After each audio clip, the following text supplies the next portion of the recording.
Over time, I have bought myself a lot of video games, and naturally, one would think that I would have played each of them. But the fact of the matter is, I simply do not have time to play them all. There's just too little time in between school and work and these weekly YouTube videos to reasonably get to all of these. But you know what I do have time for? Making a list talking about them. So today I'd like to share with you 10 Switch games on my backlog. Mopia is a port of a charming 3DS RPG where you get to go on a grand adventure to take down an evil face snatcher with the help of several popular characters that you can choose. The main gameplay loop seems to be repetitive but solid. The best part of this game is just seeing all of the random events you can get with random Miis. I got this game a year or two ago, but I haven't really gotten far into it due to a lot of it feeling pretty samey. Regardless, I'd like to jump back in someday. Xenoblade Chronicles Definitive Edition. Another port of another RPG, this time from the Wii.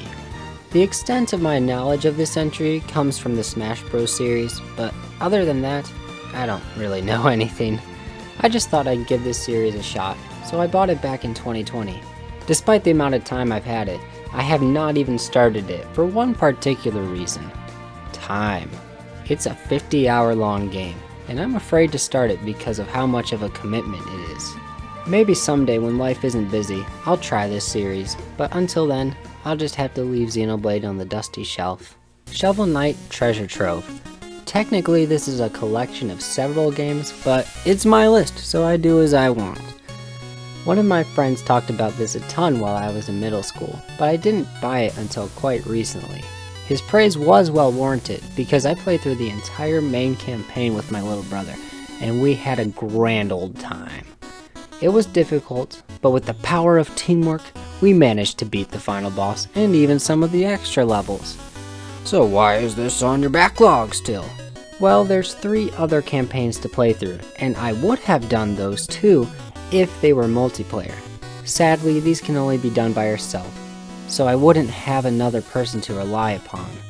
I do intend to play these soon though, because I can tell there was a lot of care put into these games. Fire Emblem 3 Houses. This one was recommended to me by another friend. He said that I would like it because I played Persona 5. So I bought it back in 2020. I played it for a few hours, and let me tell you, the soundtrack slaps. The tactics RPG gameplay is very engaging, and it was fun. But I guess I was afraid of the big time commitment because again, it's 50 hours for an average playthrough. I am willing to play long RPGs. After all, I did beat Persona 5, but that took way too long. Probably over a year. It is not something I really want to do repeatedly. And while I see the similarities with the social aspects and friendship stuff, I guess it really wasn't the same for me. Again, maybe when life isn't as busy, but who knows when that will be. Far Changing Tides, the sequel to Far Lone Sails, which I absolutely adored. You have to manage a large vehicle all by yourself as you attempt to find a new place to stay after something tragic happened. I'm not being intentionally vague to avoid spoilers, there's just so very little background information provided in this post-apocalyptic thing. So I'm not really sure of anything regarding the story. All I know is, I love it. So when I saw there was a sequel, I had to buy it. I only got it a few months ago when it went on sale for really cheap. It's a short game, so I know I can do it all in one sitting, and I've been eagerly looking for a chance to do that. In fact, I intended to play it last week during Thanksgiving break, but it just didn't happen. Hopefully I'll get the chance once the semester ends for Christmas. Live Alive. I don't know how they want me to pronounce it, but that's how I say it. Back to the RPGs. This one caught my interest immediately. I love what Square Enix is doing recently with their HD 2D pixel art games. What really got me to purchase this was the idea of several distinct short stories within this one game. You get to play through different time periods ranging from the prehistoric past to the far-off future in space. There's even an American cowboy section. So let me guess, the long commitment kept you from playing this RPG too? Nope, this game's not nearly as long as the other JRPGs on this list. clocking in around 22 hours. Honestly, there really isn't anything that kept me from playing this. It's just that other things have taken priority lately, so I suspect I'll be finishing this one up pretty soon. Nintendo Switch Online. This one isn't even a game at all. It's just a hodgepodge of a ton of old Nintendo games I'd like to play. Yoshi's Island, Donkey Kong Country, Earthbound, Oracle of Ages and Seasons, the list goes on and on. While the Switch's online service is not as valuable as I'd like it to be, there are still so many legacy titles I'd like to try sometime since Nintendo refuses to sell them directly. Bug Fables. This game right here is absolutely incredible. It takes heavy inspiration from the first two Paper Mario games, and that alone is what sold me on it a couple years ago. Not only that, but the combat is fun, the dialogue is witty, the characters are compelling, and on top of all that, it's adorable. For those of you who are real thirsty for the Thousand Year Door remake, perhaps this can quench you until next summer. Red Dead Redemption. Okay, I know I should not have bought this, but hear me out. We all know Red Dead Redemption is amazing, right? We also know that because of the lazy port to Switch and PS4, there will not be a remake or remaster anytime soon, right? So, I chose to not wait for 10 more years to play another Red Dead, and I bought the physical version on Switch. How could I resist?